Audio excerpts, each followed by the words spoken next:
For this precious resource to make access equitable is a right now the world is a fire with injustice. The old world order is bursting at the seams, but it cannot go on. The paradigm for the new world order and the future economy should be based on opportunities for everyone. The global consumption system has landed us in the worst sense of the word. Our souls have been brought hollow and we forgot about why we live, and only looking into the abyss many were gripped by true fear, but there is still a chance to save the world as the может делиться на коалиции и союзы, на своих и чужих, благополучно. Больше не должно оставаться уделом избранных. Необходимо только слышать друг друга, иметь смелость принимать непопулярные, но важные решения. Россия готова к глобальным переменам. Мы территория, объединяющая Запад и Восток. Мы мост для диалога культур. Мы предлагаем новые возможности для выхода из кризиса.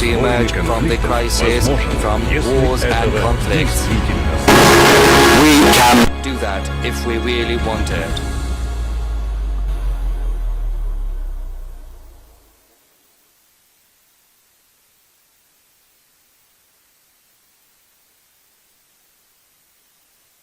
Президент Российской Федерации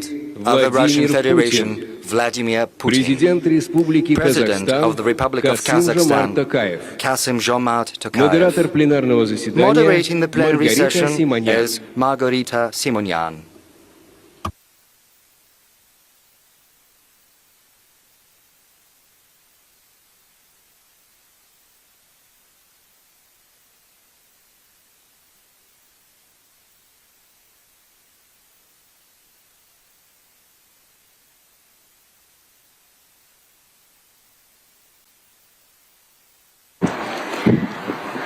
Добрый день. Уже почти скоро вечер. Вы уже знаете, что были небольшие технические проблемы. Слава богу, они оперативно решены. Спасибо всем тем, кто их так оперативно решил. Спасибо присутствующим. Спасибо нашему лидеру Владимиру Владимировичу, как всегда, выступить на форуме и рассказать, что нас ждет с экономической и не только с экономической точки зрения. Спасибо вам, Касым-Жомарт Кемелевич, что вы нашли возможность к нам приехать. Мы понимаем, что это не так просто. Спасибо за вашу поддержку нашего форума и нашей страны. Мы это очень ценим. Впереди у нас вопросы. Не все из них вам понравится, наверное, слышать, и не все из них мне понравится задавать. Ну, в общем, мы с удовольствием, наверное, поговорим только о хорошем, но только о хорошем не получится. А пока я попрошу вас, Владимир Владимирович, выйти к Питеру и рассказать нам, что нас всех ждет. Спасибо.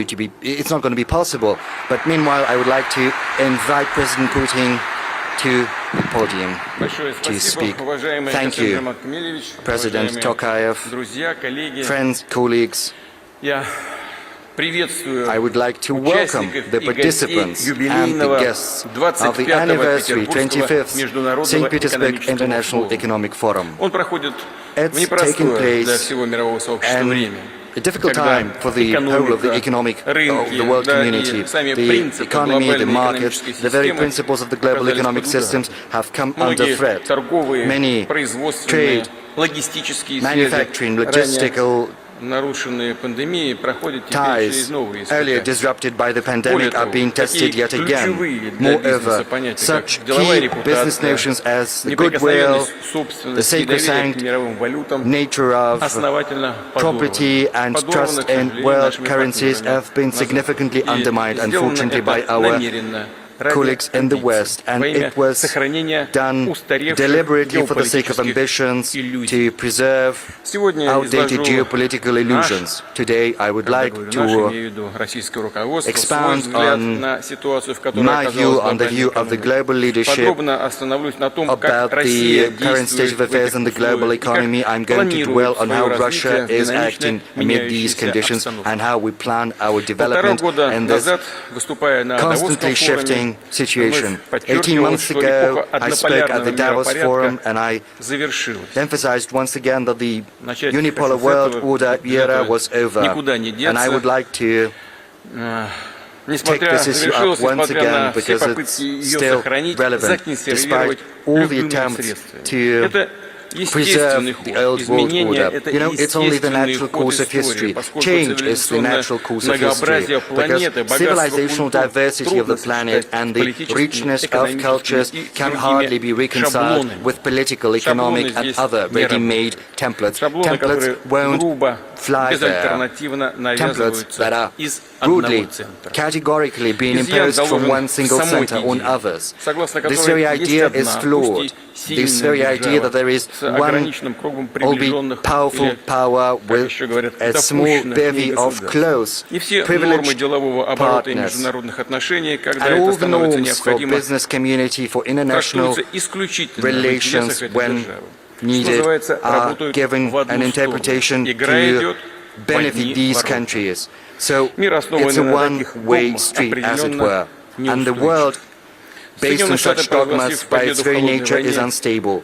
The US declared a victory in the Cold War and later came to think of themselves as God's own messengers on planet Earth who have no duties, only interests.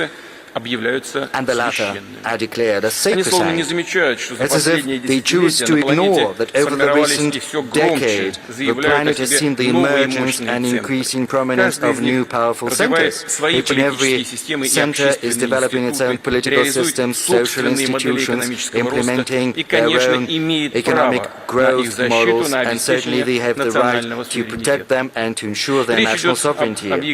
I'm talking about objective processes, about truly revolutionary tectonic shifts in geopolitics, global economy and in technology, and the very system of international relations, which are seeing a growing role of dynamic, promising countries and regions whose interests it's no longer possible to ignore.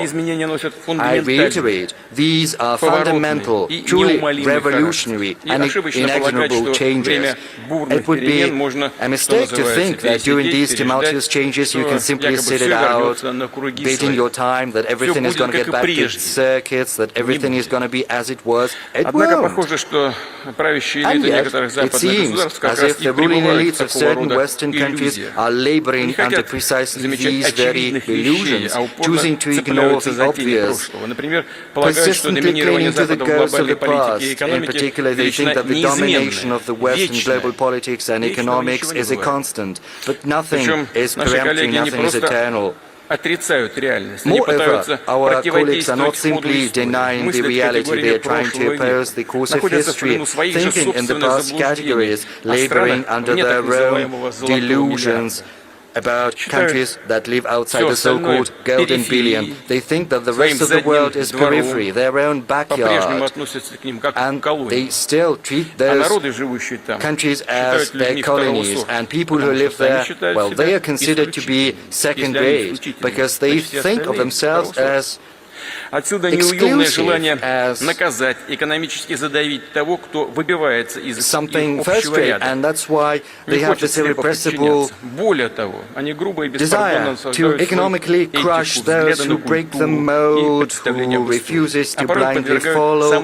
They rudely and brazenly obtrude their ethics, cultural and historical views, sometimes call into question the sovereignty and integrity of countries, and threaten their own existence. Suffice it to remember what happened to Yugoslavia, Syria, Iraq, and if they fail to keep these rebels, so to speak, in check, they try to isolate them and a council. They use everything sports, the Olympic movement, bans on culture and art masterpieces due to the sole reason that their authors have their own origins. And this is the nature of the current bout of Russophobia in the West, as well as the reckless sanctions against Russia. I would say reckless and insane sanctions. The number And the rate at which these sanctions are rubber-stamped, well, it's unprecedented.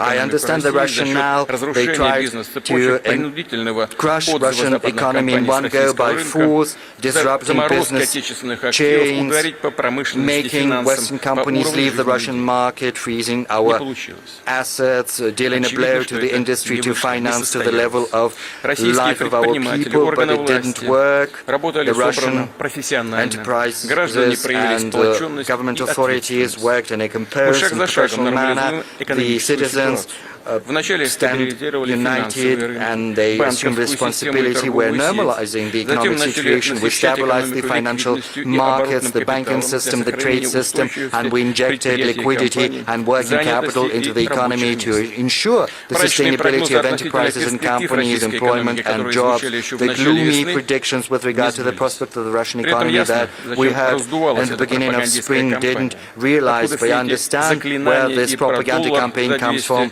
where these mantras about the dollar at 200 rubles and the inevitable and rapid collapse of our economy. This is a tool of information warfare, a factor of psychological influence on our society and on our business circles.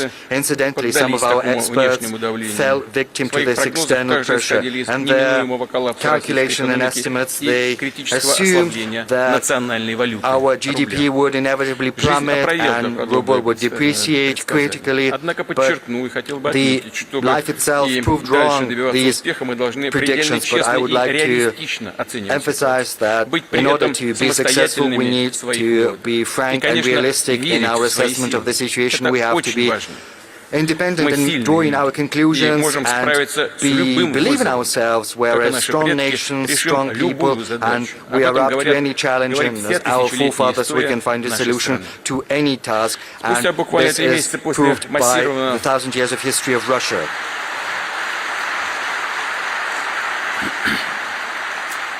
Спустя буквально 3 месяца после массированного пакета санкций мы the full-blown package of sanctions, we suppressed the inflation surge. It peaked at 17.8%. Right now, it's gone down to 16.7% and continues to decrease. The economic dynamics has been stabilized. The public finance is stable. I'm going to draw a parallel with other regions later. Yes, of course, it's too much. 16.7% of inflation is a big number, and we will have to address that, and I'm confident that we will be successful. Over the first 5 months this year, the federal budget has a surplus of 1.5 trillion rubles, whereas the consolidated budget has a surplus of 3.3 trillion rubles.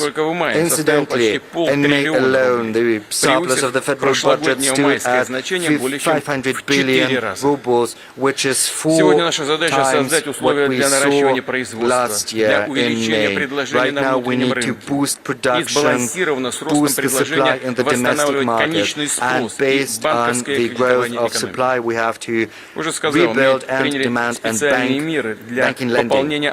I said that we've taken measures to top up the working capital of capitals.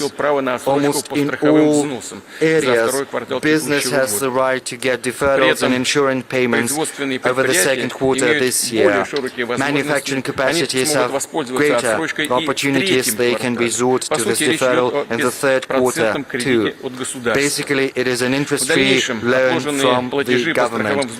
Later on, they won't have to pay these insurance payments in one go. They will be able to do that in regular installments for the 12 months starting from June next year. Starting from May, we brought down the concessional mortgage loan rate. Right now it stands at 9%. The very concessional mortgage program has been extended until the end of the year. I said this measure seeks to help citizens to address their housing issues and to support the construction industry and related industries, and they employ millions of people. After a drastic surge in spring, interest rates in the Russian economy are steadily going down. The central bank has brought down the key rate, and that is why I believe that we can once again bring down the concessional mortgage rate down to 7% this time. Но на что хотел бы обратить внимание, But срок I would действия like программы to say остается that прежним. this program До конца will be in текущего force года. until the end Это of значит, this что year. те наши граждане, которые There's been no хотят улучшить changes свои there, жилищные so условия по if этой our льготе, citizens должны would like воспользоваться to до конца этого года. use this program, they have to do that Максимальные until the суммы end of this кредитов year. также сохраняются. The 12 maximum миллионов рублей limits для are the same, Москвы и 12 Петербурга million и for 6 миллионов Moscow and рублей St. для Petersburg and остальных 6 субъектов million for the федерации. rest of the Добавлю, regions of Russia. нам важно в I would целом like to повышать add доступность that долгосрочных финансовых in general we ресурсов, need кредита для to increase the Уже в ближайшее availability время of акцент long-term в financial поддержке деловой resources активности and должен loans for смещаться our от мер economy. Very бюджетного soon we will стимулирования have к to shift from механизмам budget рыночного stimulus банковского to кредитования. market-based banking Этот lending процесс нужно, instruments. And безусловно, this process поддержать. needs our Так, support. для There's no doubt наращивания about that. возможностей In order фабрики to проектного boost финансирования the ВЭБа opportunities of the project funding 120 fabric миллиардов рублей из of Фонда that, we национального are going to благосостояния. allocate Такая мера 120 billion обеспечит rubles from the National дополнительное Wealth Fund. кредитование This востребованных will allow инициатив, additional lending проектов в to объеме relevant порядка initiatives and полутриллиона projects to рублей. the tune of around 500 billion rubles. Уже говорил, Distinguished что colleagues, экономический as I mentioned блицкриг против России previously, изначально the economic не имел blitzkrieg шансов. from Russia was При doomed этом from the санкционное very оружие, outset. оно, как известно, Incidentally, и as is well практика known, последних лет это показывает хорошо, and оно as we know from practice of обоюдоострое. recent years, sanctions are a double-edged sword.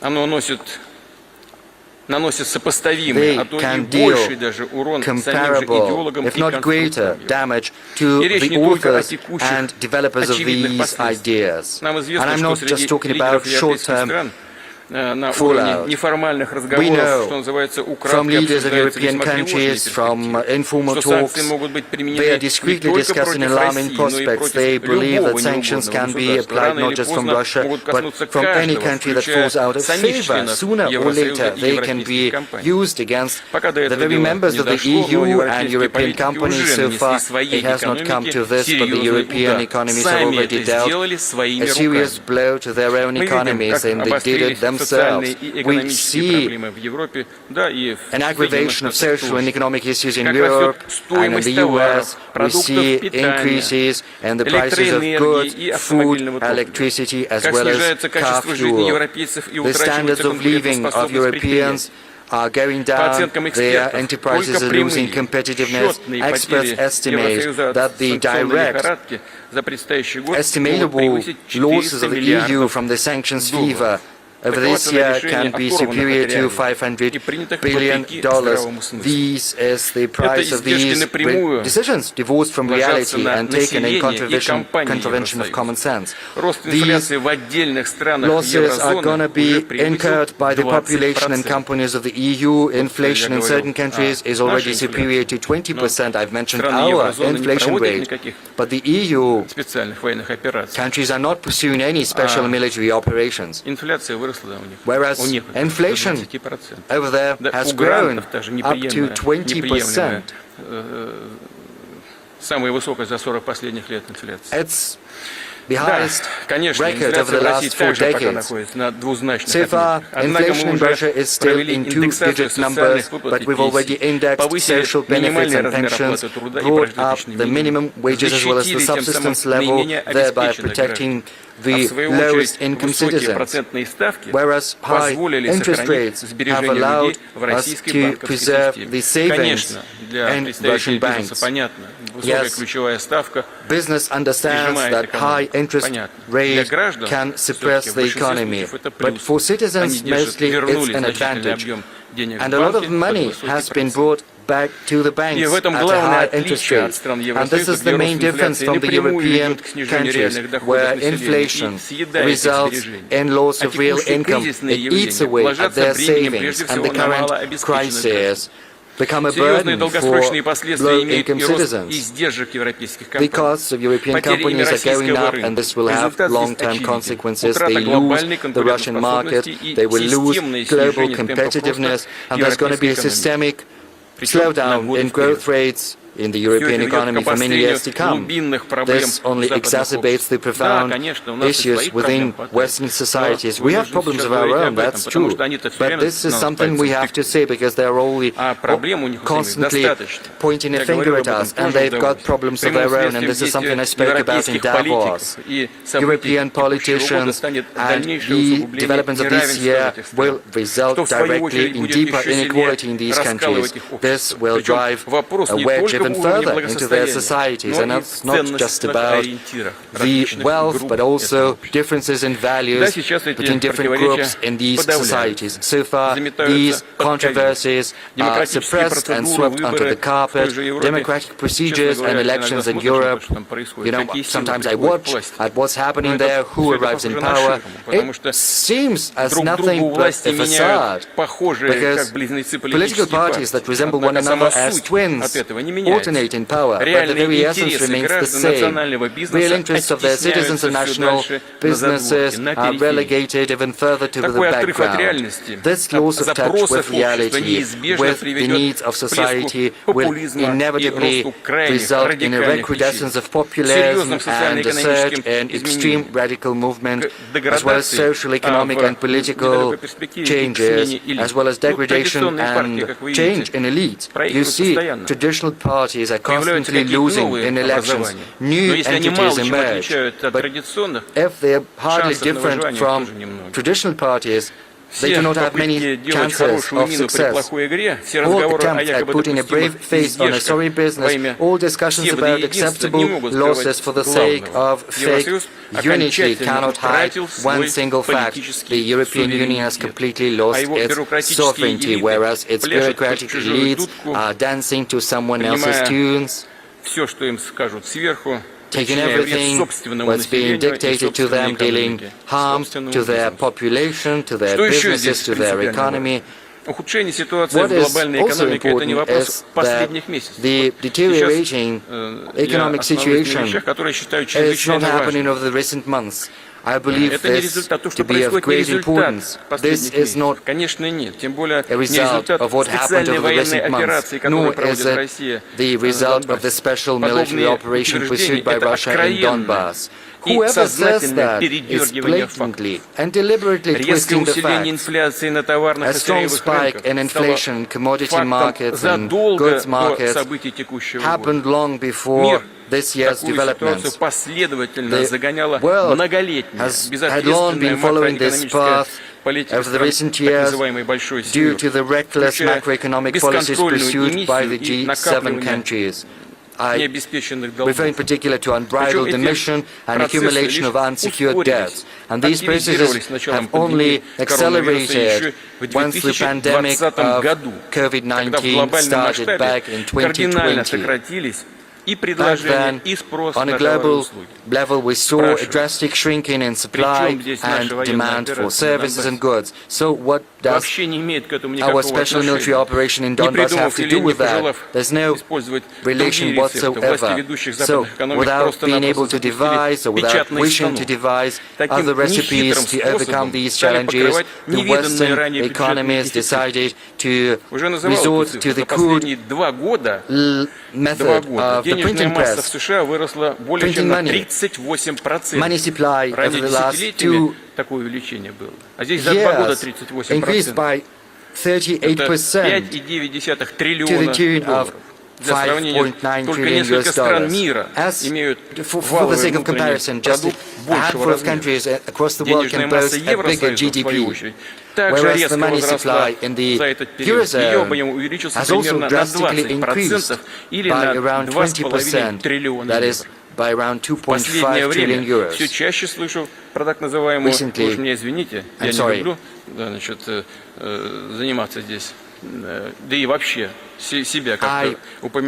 I don't like to mention myself, but very often we hear about the so-called Putin-inspired inflation in the West, and when I hear that, I think that it's just plain stupid. It comes from people who don't know how to read and write. People who know how to read understand what is really happening.